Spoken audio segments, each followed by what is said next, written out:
ozy izy Josafata zany hoe zavatra ngeza be zany fanapa-kevitra ho raisina zany fa zay hiaraka aminao fa ny olokolonao ihany fa alohana anafiana an'io aloha mba nytanina aloha Jehova hoe ekeny Jehova ve ary aresy ve tsika sa tsy aresy zava-dehibe koa zany point anankiray tokony raisin'ny zanak' Josafata alohany ianao zavatra anankiray ngeza be zany anontany olo Jehova eny sa tsy ka raha manaiky Jehova andao raha mandà Jehova aza manao de hoe ie ndao arozy izy Iabo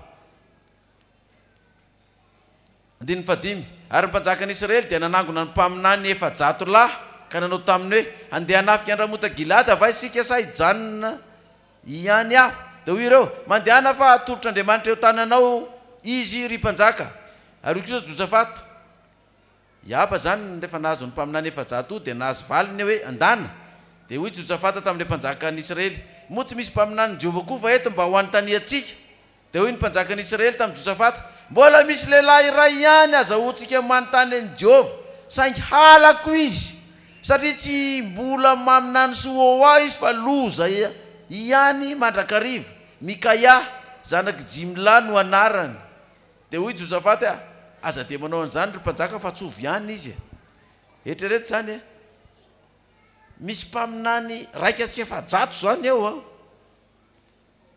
de ity mpanjaka Ahaba ty ny 700 ny natsony fa le anankiray ihany tsy natsony nefa samy mpaminany Jehova daholo zany hoe samy manompon'Andriamanitra daholo de nantany Josafata hoe sao de mbola misy hafa any de hoe ie mbola misy anankiray zay ihany fa liry manahirana be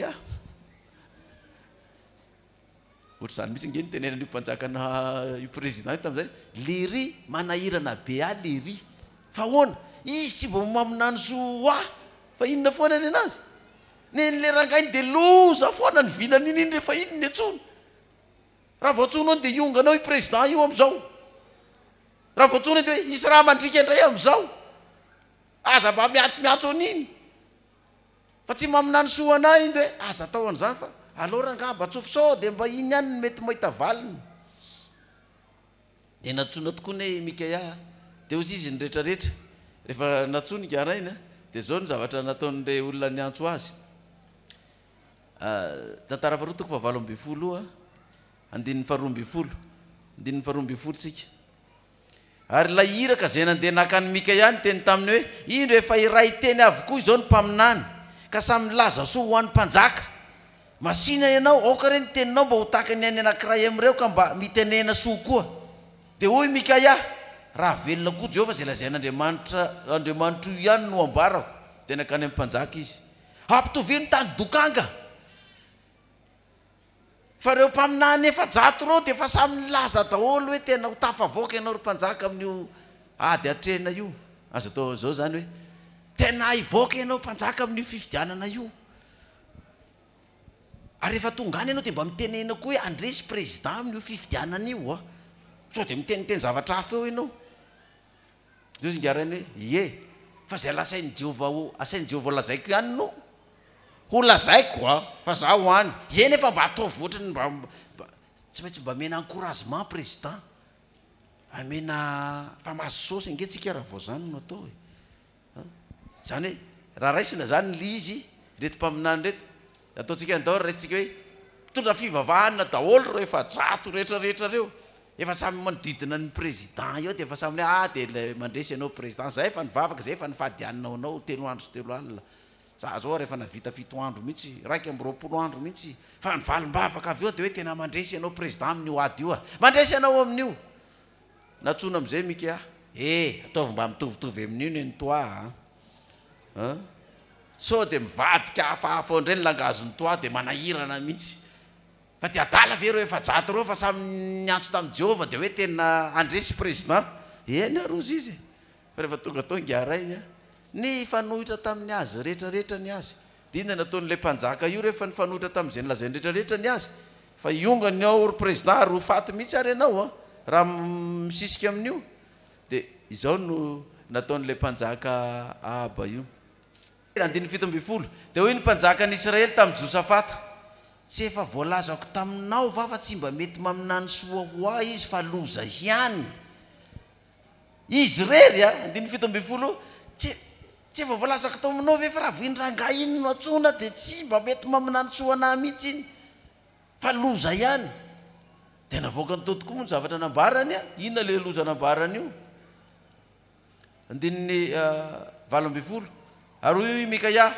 eno ary ny tenin'i Jehova nahitan'i Jehova niperaka teo amin'ny seza fiandrianana aho ary reo maro be rehetra any an-danitra nitsangana teo amin'ny ankavaniny sy teo amin'ny ankaviany ary hoy Jehova iza no hitaonany Ahaba mpanjakan'i Israely andeha ho any amin'ny ramotaka Gileady ka ho lavo any iza no hitaona azy ny anankiray ny teny hoe izaho toy izao ary anankiray kosa ny teny toy izao dia nandroso ny fanahaka nitsangana teo anatreny Jehova ary nanao hoe zaho no hitaona azy ary hoy Jehova taminy ny amin'inona nefa dia hoy izy hivoaka ka ho tonga fanahy mandainga ao am-bavan'ny mpaminany rehetra dia hoy indray Jehova ho voataonanao ihany izy ka tanteraka ianao mivoary ka ataovy zany koa indry Jehova efa nanisy fanahy mandainga eo am-bavan'ireo mpaminany reto mpaminany efa-jato reto zany ary izy kosa efa nilaza ny loza hanjoa anao andininy enina amby roapolo koa lazao hoe zao no lazain'ny mpanjaka ataovy an-tranomaiziny le ity ka fa hany mofo-pahoriana sy rano-pahoriana izy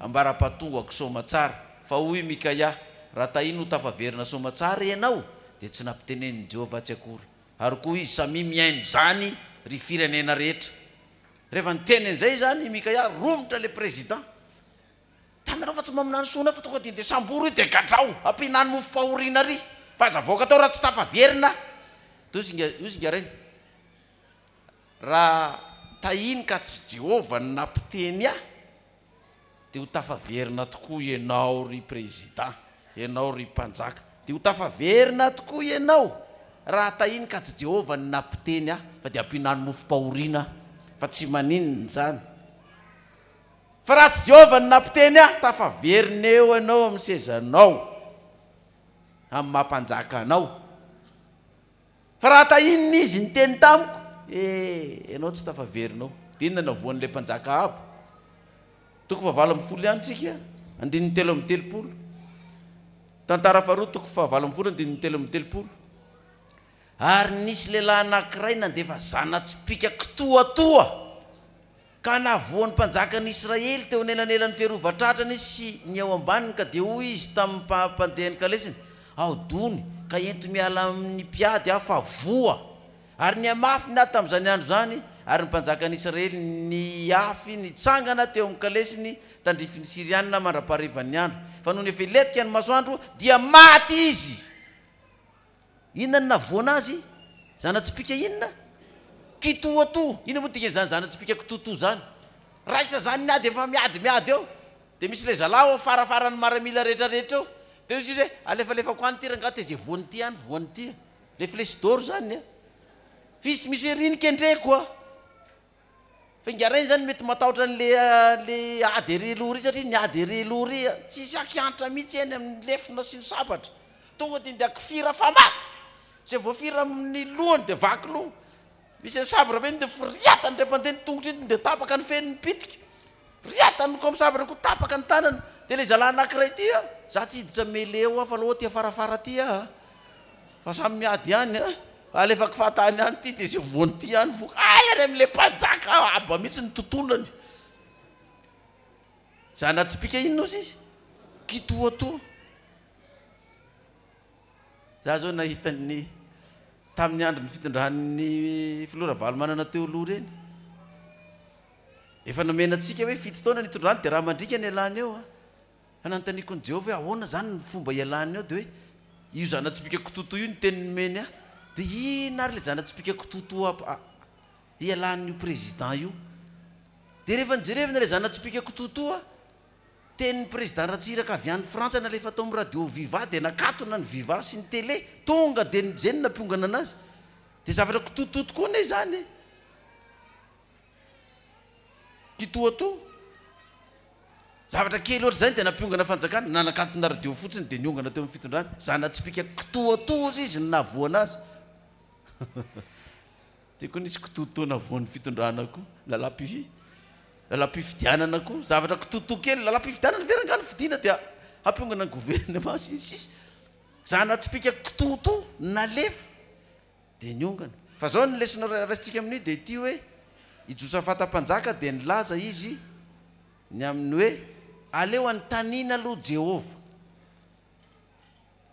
Dia andao ary ka rehefa nanontaniana Jehova dia natsona ny mpaminany.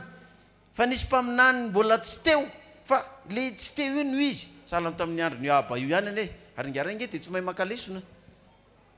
Défi entre ny Eli mpaminany sy Aba sy ny mpaminany Bala. Firy nisy mpaminany Bala? 300 sy 400. Eli rery ny mpaminany Jehova, nefa i Aba dia mpanjaka ny Israely. Dia ireo mpaminany ireo manompo Andriamanitra hafa Bala daholo a. Dia hoe i Eli ndray no enjenovonoa fa andao ary ianao défi e. Dia izay Andriamanitra mamaly amin'ny afo no izy.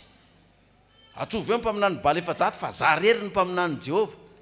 Dia andao tao défi dia mba nanaiky izy. I Aba ngena amazanak'Israely azy zany mino an'Andriamanitra ihany izy. Fa le vadiny ny problème. Fa izy mino ihany. Dia izy koa nefa te démontrer amin'ny Jezebela vadiny io hoe le Jehova tompoko io ihany angeny no izy fa tsy le tompoinareo gentilisa re. Fa zao no défi no atao ndandao ary atao dia raha nenao vady koa no mamaly ny Andriamanitra dia nenazy no arahana. Fa marina ny Eli ka raha ny Eli no mamaly amin'ny afo dia ny azy no arahana. Andao ary atao le défi e. Dia fantatritsika moa ny tantara. Fa eto indray miverina ilay hoe misy 700 lahy eo. Ty indray tsy mpaminany Bala fa mpaminany izy akoa reto. Mpaminany Jehova. Andao anontaniana. Fa misy anankiray ihany. Tsy Eli indray ty fa Mikaia. Andao atsona indray io hoe inona ny heviny. Mba sao dia mampitovy amin'ireto. Tianareo izy fa rangahy tsy mba maminany soana fa dia loza foana ny vinaniny eo amin'ny firenena. Loza foana. Tsy mba maminany soa zany. Vitany amin'ny mpanjaka zana tsipika kitoto. Fa Josafata ihany nefa nanomeny zay hevitra zay. Alon'ny amara-paranantsika ny tantaran'ny Josafata, toko 720. Inona koa nataon'ny Josafata teo amin'ny fanjakana? Izay asehontsika hoe tsy naran'ilay zanany zany rehefa maty izy. Tantara faharoa toko 720 manomboka ny 14. Tantara faharoa toko 720 manomboka ny 14. Nataon'ny Josafata hatsara ny fitondram-panjakana. Nataon'ny Josafata zany mba hampilamina ny fitondram-panjakana Josafata. 1. Ary Josafata nitoetra tany Jerusalema ary nandeha hitety ny olona indray izy hatrany Berseba. Manao tsaiko na manao pré-campagne zany na manao campagne izy amin'izany. Fa dia nandeha nitety ny olona indray izy hatrany Berseba ka hatrany amin'ny tany avoanan'ny Efraima ary nampiverina ny olona ho amin'ny Jehova Andriamanitra ny razana. Zay zany ny azy ny pré-campagne na campagne. Ny campagne nataon'ny Josafata zany dia zao miverena amin'Andriamanitra. Tsika voaka n'Andriamanitra rehetrarehetra reo miverena manompo azy. Zay nandeha nanompo sampy rehetrarehetra any miverena amin'Andriamanitra. Na inona fivavahanao na inona finoanao dana miverina amin'Andriamanitra. Zay no nataony. 1. Ary nanendry pitsara tamin'ny tany izy dia tamin'isa tanàna mimanda eran'ny Joda ka nanao hoe tandremo zay ataonareo fa tsy ho an'ny olona no hitsaranareo fa ho an'ny Jehova sady momba anareo ao amin'ny fitsarana izy. Koako aminareo ny tahotra ny Jehova tandremo ka ataovy zany fa tsy mba misy heloka amin'ny Jehova Andriamanitsika na fizahadavan'olona na fandraisana kolikoly. Io zany ny zavatra lehibe nataon'ny Josafata hatsara ny fitondram-panjakany. Niady amin'ny koly tandremo ozy izy a nanendry pitsara izy a tandremo zay ataonareo zay fitsaranao ataonareo fa tsy ho an'ny olona fa ho an'Andriamanitra. Za dia mampirisika antsika tanora wa zay efa mianatra manao droit zay rehetra manao droit dia manaova pitsara mba izy pitsara marina ny vahoaka malagasy tsy mandray koly. Fa dia raha tsika efa mahita ne zany amin'izao fotoana zao e. Ary na amin'ny fitsarana ary dia manaiky an'izany hoe misy zany kolokolo zany ny fotsy mivadika mainty. Fa io no nataon'ny Josafata zany mba anatsarana ny fitondram-panjakany. Zavatra nataony hoe aza mandray kolokolo fa Jehova no atahory. Fa io fitsarana tsy marina nataony io dia mbola ho tsarain'Andriamanitra ianao ary mafimafy noho nataonao io no ataon'Andriamanitra aminao pitsara. Fa manaova mihitsy manaova marina. Zavatra nataon'ny Josafata mpanjaka zany tamin'ny vahoakany. Point anankiray zay. Tsika moa dia fantatsika fa ny vahoakan'Andriamanitra koa miady amin'inona? Moa miady amin'ny kolokolo. Amin'izao fotoana zao dia tsy manao kolokolo indray ny mahita loza, victime. aza manao kolokolo ianao manao vataratasany amin'ny domaine any fa tsy voako ny titre ny taninao mandrakizay mandrapafoana ny lanitra sy ny tany aza manao kolokoloka anao raha mahatonga ny fitsarana any na dia manana ny marina ary ianao tavela eo ianao toriny olona fotsiny ianao dia ny any amin'ny fitsarana raha voatoriny olona ianao ka tsy mahame vola dia ampidiriny MDL any amponja anatin'ny herinandro dia satria rehefa tonga any tsy maintsy ikropaka ny fianakaviana hoe tena miditra dia andao ary aiza mba misy anaovana fery misy ao ohatrinona zao alefaso ary fa raha manome lohany fotoana tsy miditra any surtout hoe nanao ianao dia za dia matoky ny fitsarana marina do e fitsarana marina amin'inona marina amin'ny vola fa tsy marina amin'ny fahamarina zay hoe nataony Josafata zany teo amin'ny fanjakana napateza ny fanjakana dia tonga diny dia nanindry mpitsara izy fa nafarany tsara ny mpitsara dia menara mafy tsika tanorana zazaza va mba manaova mpitsara dia mba isy mpitsara marina ao amin'ny fitsarana eto Madagasikara fa na izany aza ty mpanjaka Josafata ty natanjaka ny fanjakany niadana ny fanjakany nilamina ny fanjakany fa nisy problème ihany tao amin'ny fanjakany fa tsy hoe korony hoe dia mandeha ho azy ny fiainanao fa tsy misy problème zany fa tsy maintsy misy problème amin'ny fiainanao dia be da be ny olona miresaka amiko paster misy problème be ny fiangonanao ary tena rava io hiala daholo ny mpivavaka ao fa olana be tsisy fakaitana mihitsy eo dia sasany indray miteny za manana olana be mihitsy paster amin'ny fiainako tena olana be mba raiso kely iresaka aminao za ho azy mbola maika tena za maika mihitsy ianao fa olana be amin'ny fiainako tena androany tsy maintsy raisinao androany fa maty arako tsy raisinao androany toy zay mantsy anazy sambatra ianao zany olona manana olana ka lazainao sambatra tena sambatra ianao fa hoanao izy ny olona maty ihany zao no tsy manana olana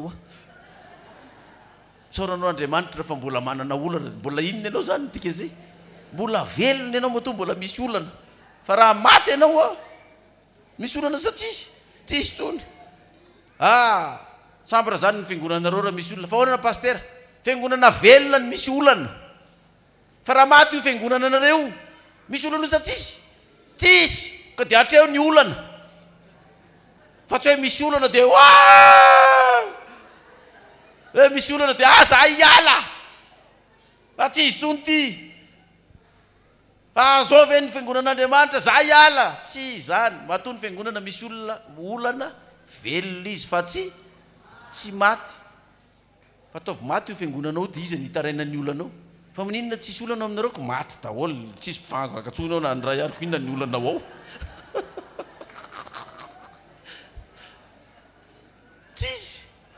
tsisy olanao na tsisy olana ko tsisy trano amboarina tsony aoko tsisy varavarana mbola apetaka ao kinona tsony ny olanao fa matoa mbola misy varavarana apetaka mbola olana ny amahana nio ametana varavarana eo fa zay le izy hoe nisy olana ny fanjakany Josafata na dia natanjaka ary toko faharoapolo tsika toko faharoapolo amin'ny tantara faharoa inona ny olana tao lohateny nandehanany Mobita sy ny namany hiady amin'ny Joda ary nivavaka nataony Josafata sy namonjen'Andriamanitra azy satria mandroso le firenena mandroso le fanjakana misy firenena hafa tsy manaiky ny androsoanao zany ohatra tsika eto Madagasikara misy firenena tsy manaiky ny androsoany ty firenentsika malagasy ty mihitsy sa tsy marina zany ary misy olona koa na eo tanànanao na raita-po aminao na mpiara-mivavaka aminao na mpiara-miasa aminao tsy manaiky ny hoe ianao mba hanajavatra hanana trano mba hanana zavatra tsara mba milamina ny fiainanao misy olona manodidina tsy manaiky an'izany fa dia korotany io amboary amin'ny fanaovana azy io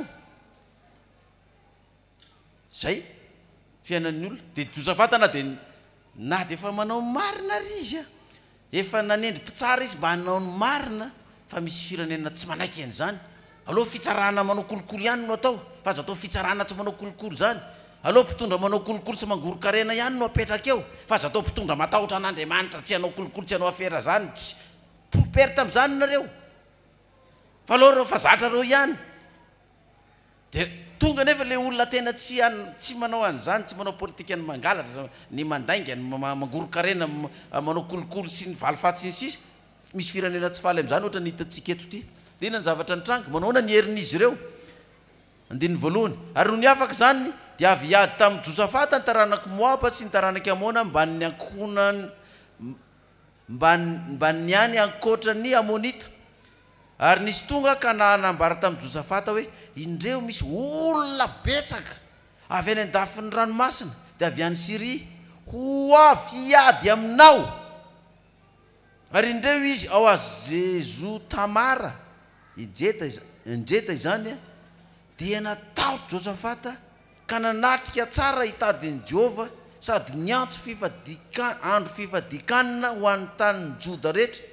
Dia niangona ny Joda hangataka famonjenan'i Jehova eny avy tamin'ny tanànan'ny Joda rehetra hitady an'i Jehova izy. Jerevo tsara le fahavalo vahoaka betsaka no miaraka aminy hiady amin'ny Josafata.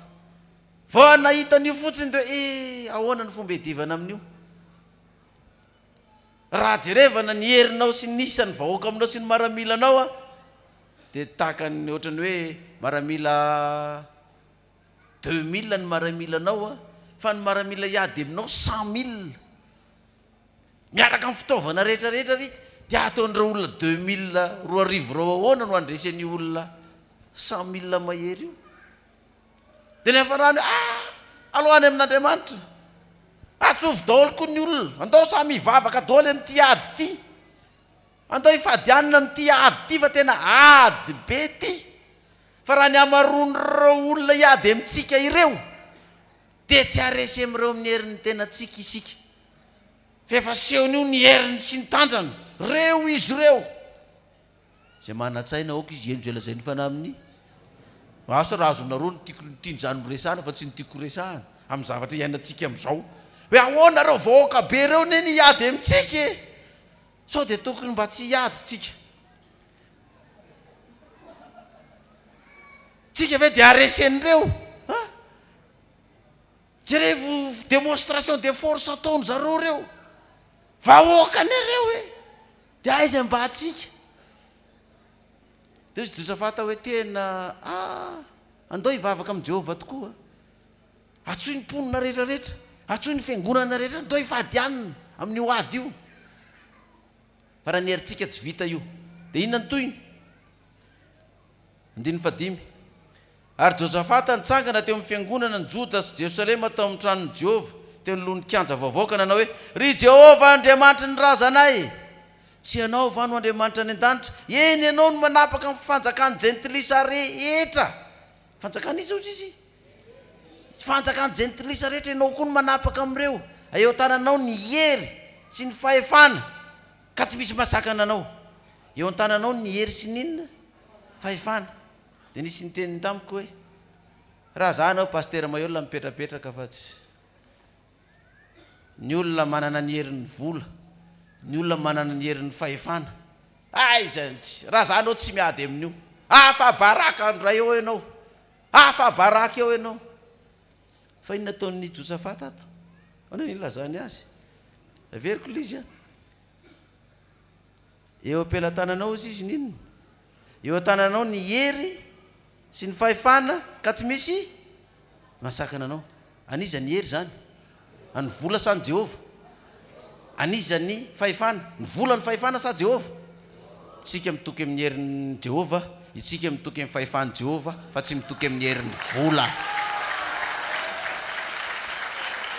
Taova amen na mafy dia ome voninahitra ilay Andriamanitra mahery io.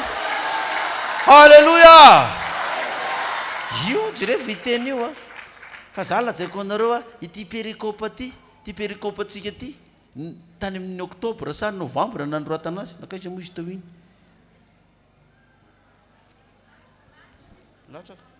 ity reto perikôpa reto natao tany amin'ny novambra tamin'ny taona lasa hatramin'ny desambra amin'ity taona ty zany ty. Dia maninona ary am'izao andro isin'ny izy moa reto maramila ato reto mba tsy ilazana azy mivantana maramilan'ny Sirianina Moabita sy ny Sirianina, Moabita sy ny firenena Amona zany Moabita ny azy eo, Amonita sy ny Moabita Moaba sy Amona zany hoe firenen'ny Moabita sy ny Amonita. Ireo zany de vahoaka be ny manaraka azy satria ny fahefan'ny vola sy ny herin'ny vola no maninona zany miasa. Fa eto kosa Josafata de nilaza hoe enao ny tompon'ny fahefana fa tsy ny vola ny tompon'ny fahefana. Jehova, enao ny tompon'ny hery fa tsy ny vola ny tompon'ny hery. Ozy izy Josafata. De iainantsika am'izao ve zany sa tsy iainantsika zany zavatra resahana zany? Ha? Iainantsika am'izao ne zany herin'ny vola sy ny fahefan'ny vola izany. De izy zany ngeny teny hoe enao ve raha zany anao mipetraka fa za miady amin'io fa matanjaka be io Moabita sy Amonita io. De alaovy sara iza ny Moabita zany de iza ny Amonita am'izao. Zay mampiseho ny heriny sy ny fahefana. Fa misy Moabita ao, misy de enao ve de aresy an'io Josafata? Enao ve de aresy an'io? Fa nanaiky Josafata, izy tsy nidingina hoe tena terre angava tsy isy matahotra andreo. Fa sy andao ranga angataka amin'Andriamanitra de andao ivavaka ifadinina. Fadianina fa reo mitoka amin'ny herin'ny vola sy ny fahefan'ny vola fa tsika toka amin'ny herin'Andriamanitra sy ny fahefan'Andriamanitra. De meo voninahitra Andriamanitra io fa mbola ao.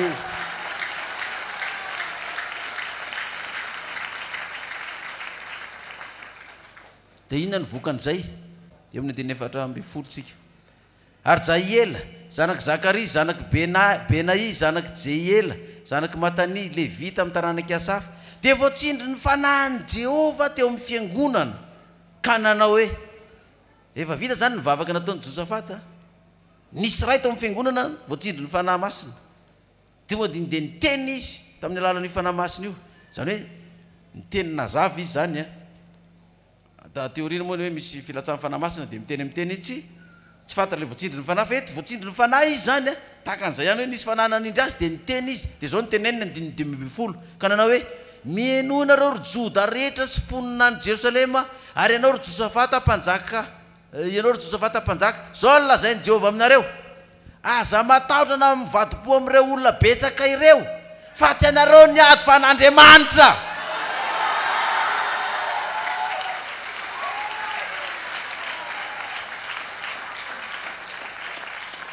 Raha be zany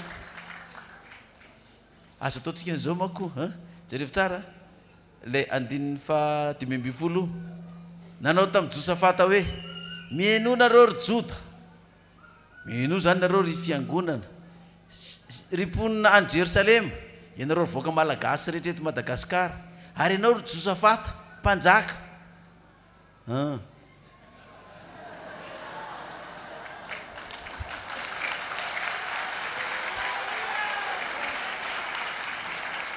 Maharaka tsara nareo raha izany atsy fiteka mafy ato tokantrano ato e atao veny manodidina oragoraka be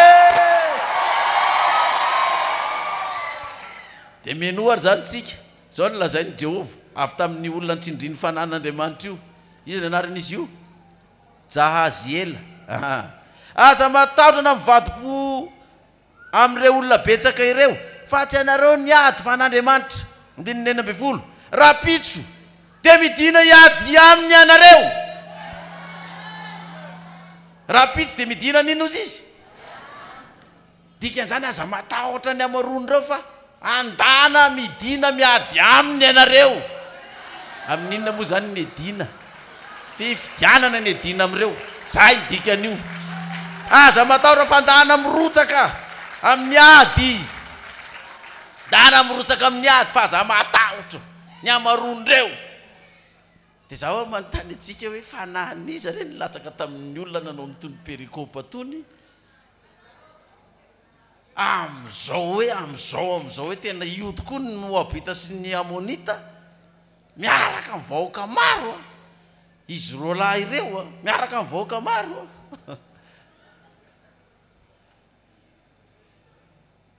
fa rapitso izy andana efa mivoaka moa ny daty anomboan'ny ady sa mbola tsy mivoaka? Mivoaka rapitso zany ny ady amin'ity ny kodiny hoe andro ray taona amin'ity taona ty zany ny raikitra ny ady. Fa ozy izy hoe aza matahotra fa andana maninona izy tsy mine aza miady fa zany iady ho anareo fa Jehovah iady fa anao sainy miditra sur terrain mihitsy asa raha zinareo zany dia zay tsy mahazo aza mitehaka ary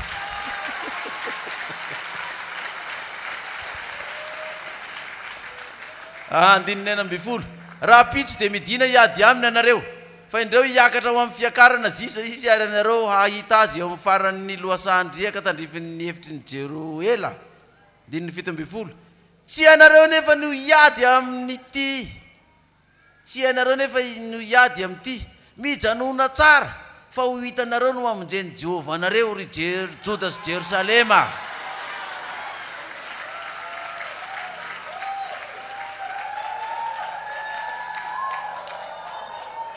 Aza matahotra na mivadi-po fa raha pitso dia mivoa iady aminy fa Jehovah no momba anareo. Oragoraka be